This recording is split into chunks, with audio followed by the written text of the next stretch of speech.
नमस्कार।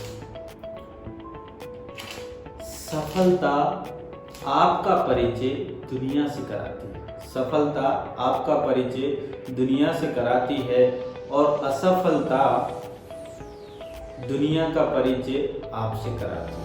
असफलता दुनिया का परिचय आपसे कराती है। माय डियर, आज हम बात करने वाले हैं कि सक्सेस होने के लिए सबसे प्रथम क्या होना चाहिए, क्या बड़ा है। एक कहानी लेकर आया हूँ, बहुत छोटी सी कहानी है। उस कहानी का शीर्षक है कि कर्म, भाग्य और बुद्धि, इन तीनों में बड़ा कौन है।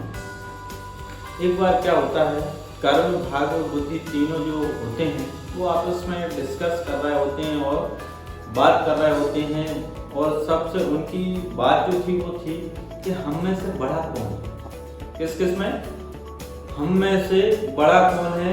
कर्म, भाग्य और बुद्धि, तीनों की बहुत ही तेज बहस होती है। उधर से ही नारद जी जा रहे होते हैं। कौन जा रहे होते हैं? नारद जी जा रहे होते हैं। तो वो आके पूछते हैं, नारायण नारायण, क्या हुआ बालक, आप लोग क्यों लड़ रहे हो। तभी उन तीनों ने बताया कि कर्म, भाग्य और बुद्धि के हम में से गुरु आप ही बताइए बड़ा कौन है। बोलते हैं कि इसका चुनाव करना बहुत आसान है और ये कोई बड़ी बात नहीं है कि मैं इस चीज को बताऊं। तो आप एक काम करिए कि अपन धरती पे चलते हैं, वहां सबसे एक बेहतर तरीका है जिसका हम चुनाव कर सकते हैं।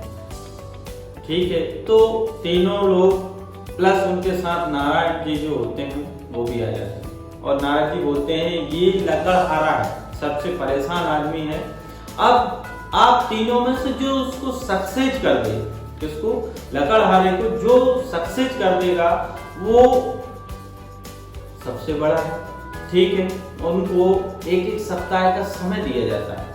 एक एक सप्ताह अपना अपना ट्राई करेंगे। तो सब पहले काम आया कर्म का।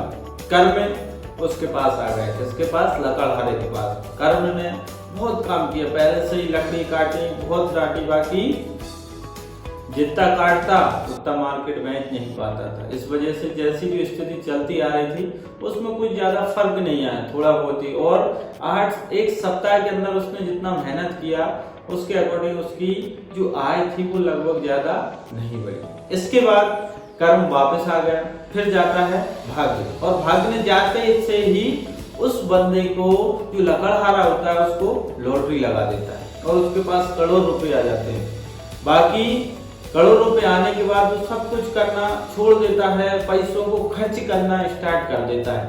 अब आपको भी पता है कि खर्च करने से बड़े बड़े खजाने खाली हो जाते हैं। जब बड़े बड़े खजाने खाली हो सकते हैं तो करोड़ रुपए कौन सी बात है। तो वो भी एक दिन खत्म हो गए। इस कारण से भाग्य भी वापस आ गए। इसके बाद नंबर आया बुद्धि का।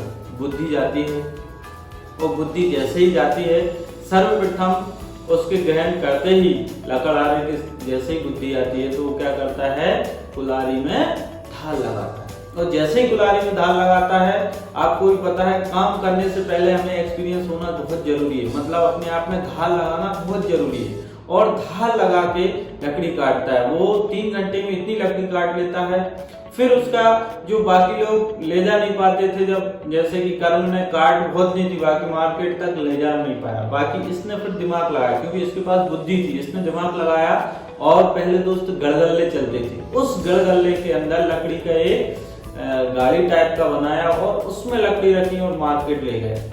इससे क्या हुआ कि उसकी इनकम दिन प्रतिदिन बढ़ती गई और उसने और लोगों को भी उसमें वो मजदूरी से रखने लगा। इस तरीके से लकड़हारे का विदिन एक सप्ताह में पूरा, जिसको कहा जाए, लाइफ चेंज हो गई। वो एक ग्रोइंग स्टेज में चला गया और सप्ताह के बाद कौन, कर्म, बुद्धि भी ऊपर आ गई। और तीनों में यही हुआ। और नारद जी ने बताया कि देखो क्या बड़ा रहा, बुद्धि ने बहुत ही बढ़िया काम किया, इस बंदे को ही सक्सेस कर दिया। ऐसा ही दोस्त हमारा सिस्टम है। हमें अपने आप पे काम करना पड़ेगा, हमारे टैलेंट को बढ़ाना पड़ेगा। आज हमारी इनकम यदि 200 रुपए है, इसमें यदि 1000 रुपए दिन हमें इनकम बढ़ा करना है तो उसके लिए हमें अपने आप पे काम करना पड़ेगा। हमें स्किल सीखना पड़ेगा, हमें टाइम देना पड़ेगा। हमारे इसी तरीके से आज जो हमारी 200 इनकम है वो एक दिन 1000 भी बनेगी। तो दोस्तों आप इस चीज़ को ध्यान रखें और इस कहानी से कुछ सीखे हो तो लाइक जरूर करें। Okay, thank you.